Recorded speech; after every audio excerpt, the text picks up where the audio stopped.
Let's talk about rural properties. Yes, I've got some great notes on that because with the way the market has been, Tracy, people are starting to look out a little further.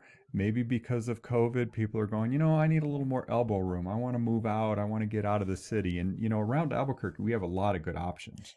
And some people know that they don't have to go back to work in a building. They can work from anywhere. So we're seeing people take advantage, move out a little bit further because they don't have to do the daily commute. The commute's not as important anymore. So first off, Tracy, what are if somebody's thinking about first off, let's talk about the areas of Metro Albuquerque that we kind of call rural areas. What would you say? Well, Edgewood, Moriarty, Hmm. Belen, Really all the East Mountains. all of the East Mountains, they're rural. There's also Santa Fe area and Los Alamos area. And so, to Espanola, Ribera, up to Las Vegas, just whatever rural properties there might be. Yeah, it's just kind of, you just start getting outside the metro itself. Yeah, some of the rural properties we're talking about might be in a town versus out in the country. Well, you think about the South Valley or Valley Farms, as we call it. There's some great rural properties Right. down there. There's Corrales, there's the North Valley, which even though they're kind of in the city, you still get that rural feel, right? Right. And you're dealing with Placitas. some of the things we're about to talk about, which are, what are you looking for, right? That would be the first consideration, right? What would it be? It'd be, do you need space for animals? Are you looking for barn storage? You have a hobby or collection and you need that. Right. Is it for animals? Is it for privacy? Is it just you need a big view, Mhm. wide open spaces? Yep. Sometimes we like what we grew up with, right? I just need to make a side note. We have a home listed for sale in Stanley right now, which is north of Moriarty, and it's wide open spaces. But it was It's 70 acres? 70 acres, a home on 70 acres, all Yeah. fenced, and yeah. So I mean, there's and really that's not that far, from Albuquerque. Right. And, some of those properties are for farming, Yeah. especially the Estancia Valley, right? They've got the pinto beans, they've got sweet corn. Yep. There's the whole pumpkin patch out there. So the other things that you want to think about on rural properties is what's the water source? Yeah. Is it private well? Are you still in some sort of community water, or is it, city or village type water? So they can vary. We do live in the desert, and you have to figure out the water situation. And I'll hear people say, "Oh, East Mountains, you don't want to go out there because those wells, those wells have problems." Well, East Mountains is a huge area, so it just depends on where it is, and having somebody that's familiar with the East Mountain areas, like Melissa Romero on our team. She grew up out there. She's an expert in that part of the world. So wells and or private water systems. Right. Yeah. Yeah. What else? Power. Mm-hmm. What is the power situation? Do you have reliable power and backup? Yep. Sometimes, having backup generators are pretty important when you're in a rural area, right? If a windstorm comes through and you lose power, it could be a couple days. When there's only one person to fix the line for versus 10,000 people who are without power, you might not be top person on the totem pole. Yeah, and a lot of the close-in areas, South Valley, Los Lunas, Valencia County, East Mountains, most of that is P&M still. Right. Except there is Central New Mexico Electrical Co-op. There's some rural co-ops, yeah. Which is more Torrance County and down in that area. Yeah. So the other thing you see in rural areas, Tego, septic systems. That's what I was just going to say. Septic. So septic, obviously these areas we're talking about that are kind of outside of the city have, you see septics a lot.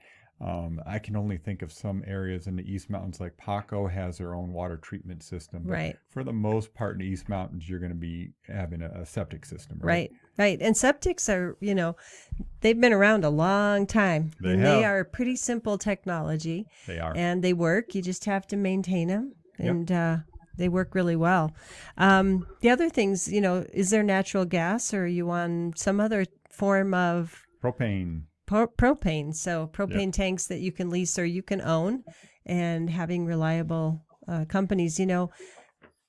you can get on a maintenance schedule for propane, and that nice truck just comes down your road every once in a while and Right. make sure that they top off your propane tank so it doesn't ever have to get too low.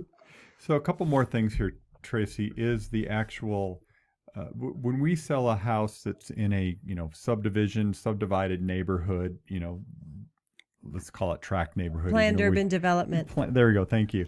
The survey, it's pretty clear where the property lines are. You still need a property location report when you sell the property. But when you're out in the rural, you may want a staked survey, right? Yeah. Well, I'm stake putting you on the survey. spot here. You're If you're going to do a stake survey for 70 acres, it's going to cost a pretty penny, right? Yeah.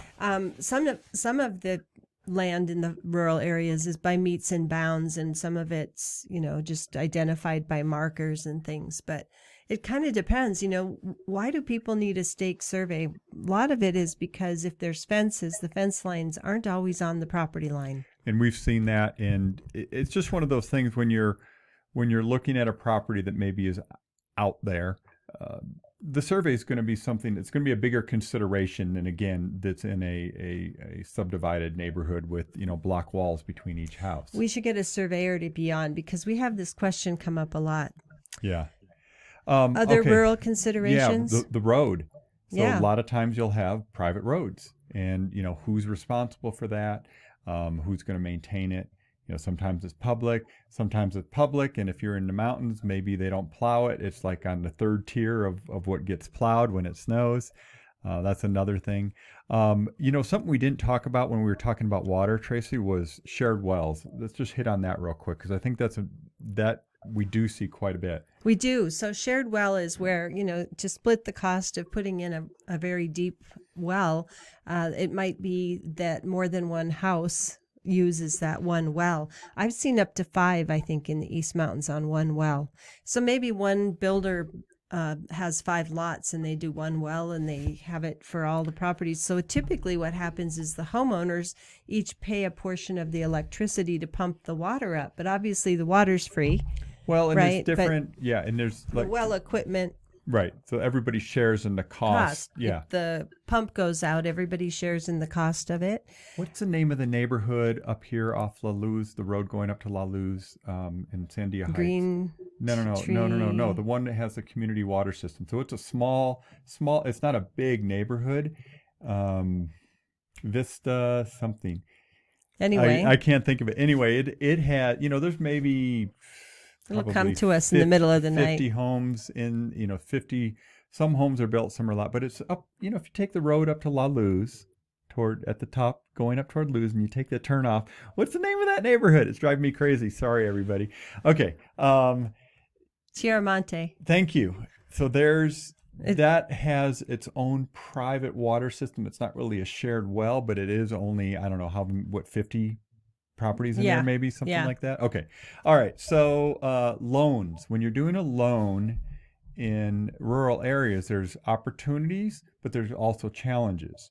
So the opportunity is USDA loans, right? Which is 100% loan for rural areas to make sure that they have funding to buy those rural properties.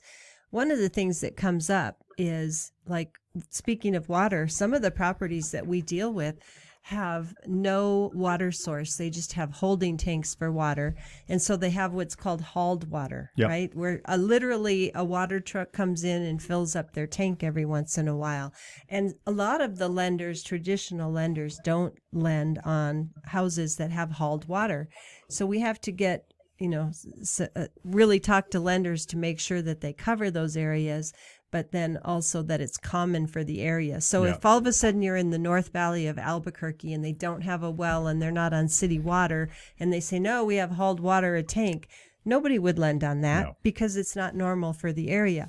But if you go down to Tehique or Torreon or, places that are a little bit rural, especially on South, is it 337 and South 14? No, I still call it South 14. It is South 14, but there's also 337. They kind of come together down there in Urisari. Yeah. But, hauled water is not uncommon in that area. So a lender would go, okay, yes, but not every lender would do it. So a little due diligence there. The other thing on lending challenges, if you're buying a house with a large parcel or maybe an additional parcel next to it, you may have some challenges. They may loan on the one parcel with the house on it, but they may not loan on an additional, parcel. Let's say Because it's two, vacant land, yeah, perhaps, and they don't have programs. Buying right. vacant land is hard to find loans. There's only a couple, and some of the credit unions Yeah, that will it do is that. it is definitely a challenge.